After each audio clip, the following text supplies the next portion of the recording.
Hi everyone, in front of me I've got Realme 11 Pro and let me share with you how to enable the developer options on this device.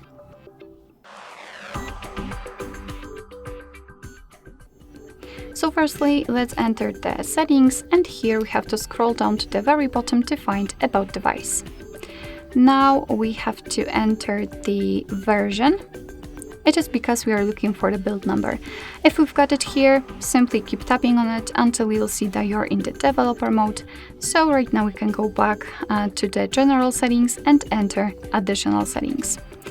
At the very bottom of it, in the last section, we've got the developer options, so let's simply enter.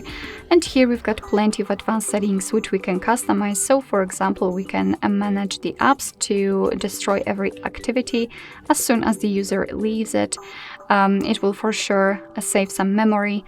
Here you've got the options with the animation. You can manage, for example, the window animation scale. Here you've got some options connected with the networking because we've got the Bluetooth, USB, Wi-Fi, etc.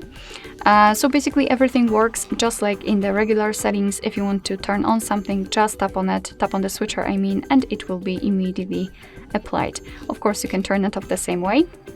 And if you've got the options without the switcher, just tap on it to open more options.